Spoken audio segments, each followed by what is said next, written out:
Hora de falar sobre o Cruzeiro para acabar com uma especulação que surgiu ao longo da segunda-feira. Vi um site cravando que Gerson interessa a Raposa. Confesso que desde o princípio achei meio estranho. Não tem sido a política de investimentos nova do Pedro Lourenço contratar jogadores mais veteranos, especialmente com cifras astronômicas. O Zenit já deixou bem claro que até topa negociar o Gerson, mas pede 25 milhões de euros. Na última janela de transferências, o Cruzeiro investiu pesado em jogadores jovens, a única exceção Luiz Sinisterra, 26 anos de idade, contratado por 11 milhões de euros. Qual seria a lógica de 6 meses depois adquirir um atleta 2 anos mais velho e por 14 milhões de euros a mais? De qualquer forma, consultei uma fonte cruzeirense que afirmou que o Gerson não faz parte dos planos. O Gerson vai ter dificuldade de se recolocar no futebol brasileiro, especialmente por conta desse investimento de 25 milhões de euros. Ele chegou a dar uma cavada no Palmeiras nos últimos dias, curtindo o comentário de um torcedor alviverde, pedindo para que a Leila Pereira o contratasse. Esse torcedor disse que inclusive buscaria o Gerson no aeroporto. Só há chance de qualquer negociação envolvendo Gerson e Palmeiras acontecer se o Zenit também colocar ou topar colocar jogadores no negócio, eventualmente o Riquelme Felipe, atleta da base do Palmeiras, que já foi alvo do Zenit, poderia ser uma alternativa. Sobre Raposa e Gerson, a informação que eu tenho nesse momento é de que não cabe nenhum investimento desse tamanho, de 25 milhões de euros, nem por um jogador mais veterano. Você pode reparar que quase todos os últimos reforços do Cruzeiro são bem jovens. A gente pode lembrar do Cauã, do Arroio, entre outros. A ideia é garantir jogadores com ganho esportivo dentro de campo e vendas futuras. O Cruzeiro que hoje tem o técnico Leonardo Jardim colocando o ponto final na preparação, lembrando sempre na véspera do jogo, também no dia do jogo ter uma ativação de bola parada, mas o Cruzeiro que teve boas notícias nos últimos dias a respeito do Wanderson totalmente se recuperado de uma lombalgia e também o Christian. Cruzeiro teve um longo período de recuperação depois do jogo contra o Sport, por isso o Christian foi poupado e agora sim está, entrando na sua melhor condição física, o cara que pode agregar muito fisicamente no setor de ataque e também no setor defensivo. Conosco, João Marcelo, ele que conversou com a reportagem da Itatiaia na zona mista pós-jogo contra o Sport, poderia ser uma opção para a vaga do Fabrício Bruno? Vamos ouvir o João Marcelo falando sobre o clássico. Eu penso que é um confronto difícil, não sei se eu vou jogar, não sei quem vai jogar, mas quem quer que seja que entre vai dar o máximo pelo Cruzeiro, vai dar o melhor em campo e vai estar pronto para ajudar. É o Cruzeiro que, além de ter esse desfalque na zaga do Fabrício Bruno, o Cruzeiro que vem fazendo todo o esforço, logística, pensando com seu departamento. Hoje em dia é o clube muito estruturado, não mede esforços para dar conforto aos seus atletas, e o Fabrício Bruno que vai estar em campo daqui a pouco com a seleção do Brasil. Será que teria possibilidade? O Cruzeiro vai aguardar para ver essa chegada do Fabrício Bruno. Se não der para ele, vai o João Marcelo ou até mesmo o Jonathan Jesus. Jonathan Jesus corre na frente, até porque o João Marcelo se recuperou de lesão, foram 8 meses, mas garantiu para a reportagem da Itatiaia que está bem fisicamente. Tá certo? Central da Toca com Samuca. Ô Venâncio, primeiro bom dia, seja bem-vindo. Nós estávamos numa brincadeira aqui, numa suposição de Gerson para 2026 no elenco cruzeirense. Você acha que se ele viesse, ele fardaria no lugar de quem? Bom dia. Fala aí, CJ, bom dia para os amigos ligados aqui na 98. Poxa, difícil essa, hein? Oxe. Gerson, mas é jogador diferente demais, né? Caro também, né? Agora, eu não tinha escutado isso aí não, viu, CJ, com sinceridade. Não vi nem em rede social.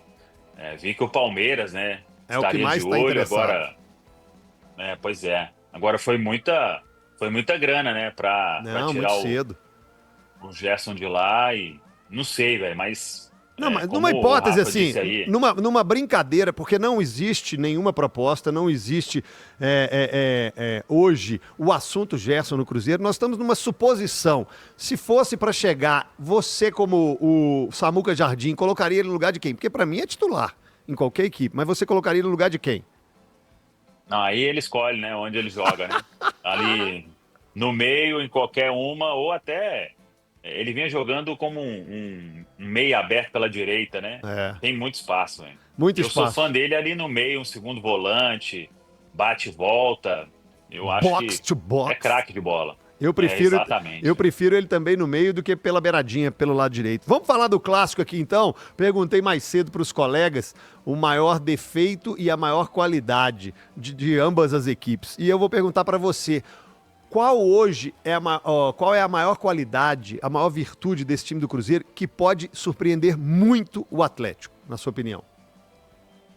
Quando o time entra muito focado, competindo bastante, o Cruzeiro encara qualquer um do futebol brasileiro e com chance de vencer, né? Eu acho que é o grande trunfo que o Cruzeiro pode ter aí na Arena nesta quarta-feira. Mesmo com desfalque, não sei o que o Jardim vai fazer ali nas beiradas, né? Christian, Wanderson, Arroio.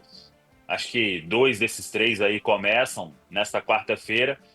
Se tiver bem concentrado, CJ, acho que o Cruzeiro sabe aproveitar os espaços, né? O Atlético vai oferecer espaço, ainda mais o time do Sampaoli. Então, aquele Cruzeiro jogando com transição rápida e brigando muito é o que precisa para sair da Arena com um grande resultado. E qual seria uma falha, ou um defeito, ou uma observação que você fala, aqui ó, o Cruzeiro tem que prestar atenção nisso, porque isso o Atlético pode aproveitar? Pois quando o Cruzeiro se desliga, né? Em todas as derrotas aí do Cruzeiro, teve um momento em que teve uma pane ali, né? Na defesa, ou deixou de competir como sempre faz. Foi assim contra o Ceará, foi assim contra o Santos, foi assim contra o Vasco. Em todas as últimas derrotas aí do Cruzeiro, sempre teve esse ponto aí de desatenção. Se acontecer isso, acho que o Atlético tem peças aí para aproveitar e se dar bem em alguns vacilos destes se o Cruzeiro cometer, CJ. Por fim, para te liberar, notícias, informações, escalação sem surpresas, todo mundo recuperado, Wanderson muito bem fisicamente, como é que tá a Sinisterra e Jonathan Jesus é a opção? Pois eu acho que o Jonathan joga na vaga do Fabrício, né? O Wanderson já está treinando com bola há alguns dias, o Christian também. Acho que as dúvidas do Jardim entre esses 3 aí, Wanderson, Christian e Arroio, 2 começam, o restante é Cássio, William, Jonathan, Vidalba, Kaique, Romero, Lucas Silva, Matheus Pereira e Caio Jorge. E as 2 beiradas aí, com essas dúvidas, acho que o Sinisterra não vai para esse jogo. Boa, garoto. E amanhã nós falaremos mais. Amanhã você traz aí para nós a lista de pendurados também, sequência do Cruzeiro, de agenda, pós-clássico. Amanhã todo mundo vai ficar ligado em Atlético Cruzeiro, Cruzeiro e Atlético. Mas pensando também num futuro de título de Campeonato Brasileiro. Valeu, meu irmão? Valeu, um abraço aí para todo mundo e tamo junto. Abraço, Samuel Venâncio no Central da Toca. Vamos juntos com as primeiras do dia nesta terça-feira.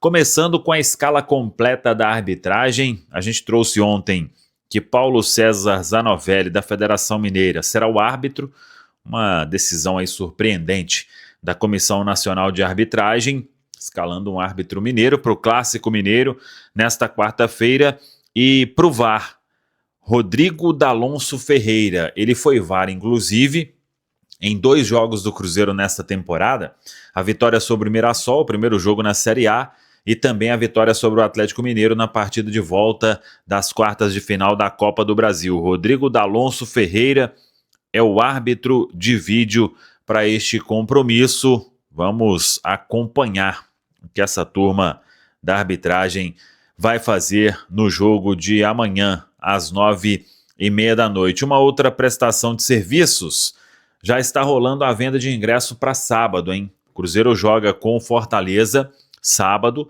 às 9h da noite no Mineirão, e a diretoria manteve aquela precificação que foi bem legal, hein?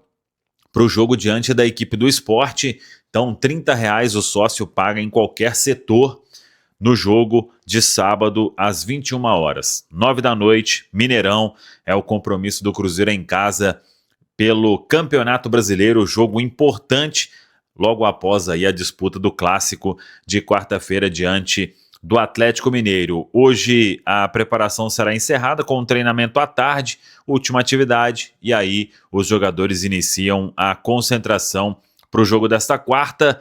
Quem assistir aí antes do jogo do Brasil vai ver que Fabrício Bruno começa a partida diante da equipe do Japão e com isso o Fabrício Bruno está mesmo fora do jogo desta quarta-feira, devendo ser substituído aí pelo Jonathan Jesus, que pode formar dupla com Vidalba. No treinamento de hoje à tarde, Leonardo Jardim define quem joga nas beiradas e se faz alguma outra mudança, o que é pouco provável, mas para as beiradas ele tem dúvidas aí. Acho que entre 3 jogadores, Christian Wanderson e Kenny Arroyo, destes 3, 2 devem iniciar o jogo de amanhã. É Campeonato Brasileiro, é retomada, fim da data FIFA e o Cruzeiro precisando de voltar a vencer na Série A do Brasileirão. Tá falado, pessoal? A véspera do clássico aí. Diga. É verdadeiro ou é falso que Matheus Pereira é o jogador mais importante do elenco do Cruzeiro? VOF. Mais importante do elenco do Cruzeiro. Veja bem. Muito boa essa pergunta. Veja viu, bem, CJ? não é o melhor, é o mais importante. VOF. Cabida eu sommelier das respostas. Não, eu tô tentando ajudar o CJ, colega. Eu vou de verdadeiro, CJ. De Eu verdadeiro. vou de verdadeiro. Boa. Justifique sua resposta? Ou não Pode, justifique sua resposta. Cara, eu acho, assim, não é... Tem jogadores importantíssimos no Cruzeiro hoje, que fariam muita falta, inclusive o Fabrício Bruno, né, vai fazer falta. Mas o momento do Matheus Pereira é muito bom. Para mim é o melhor momento dele no Cruzeiro. Nesses últimos 3 jogos, até jogos que o Cruzeiro piorou, foi o Matheus Pereira que conseguiu manter um rendimento ainda muito acima da maioria. Contra o Flamengo, um jogo daquele tamanho, ele fez uma grande partida. Então, assim, eu vou de verdadeiro, CJ. Boa. E tô pra te falar uma coisa, viu, Mirandinha? Na data FIFA de novembro, ele poderia ser testado. Nessa pra mim, era aquele mais merecia de todas que Pois ele já é. foi convocado. Pois é. Pra mim, era aquele mais merecia. É. Mas futebol tem essas coisas. Se não for em novembro, Não vai mais. Sério. Até porque o Ancelotti disse que o último período de teste será na data FIFA de novembro. A partir de março, que é a data FIFA do ano que vem, ele já pensa em concentrar aqueles que irão à Copa do Mundo, né? E que é formação de um time. Concorda, o Cabido, com o verdadeiro aí do Mirandinho e meu? sem dúvida. É um jogador que muda a qualidade do time do Cruzeiro, né? É um jogador que é o mais inteligente, sem dúvida nenhuma, é o que acha espaço, é o que faz essa bola girar, principalmente. Quando o time está sem situação ofensiva, ele consegue buscar alguma solução para a equipe. Então, para mim, sem dúvida nenhuma, o Matheus é o melhor de todos. E aí, Grissola? Sim, eu acho que sim. Olha, unanimidade de verdadeiros, hein? Acho que ele é muito importante para o Cruzeiro nesse momento, porque é um jogador que tem tido mais regularidade e que tem conseguido dar ritmo ao time, né? Mesmo nos piores momentos, ou quando o Cruzeiro não está tão bem, ele tem conseguido dar ritmo ao time. Acho que hoje é o jogador mais importante para o Cruzeiro. Fala pessoal, estamos aí com atualizações importantes do Cruzeiro. Se inscreva e ative o sininho para receber mais atualizações da Raposa todos os dias. Deixe seu like que é muito importante para o crescimento do canal. Utilize o espaço aqui embaixo para registrar sua opinião. Ficamos por aqui com mais esse giro de notícias. Um abraço e até o próximo vídeo.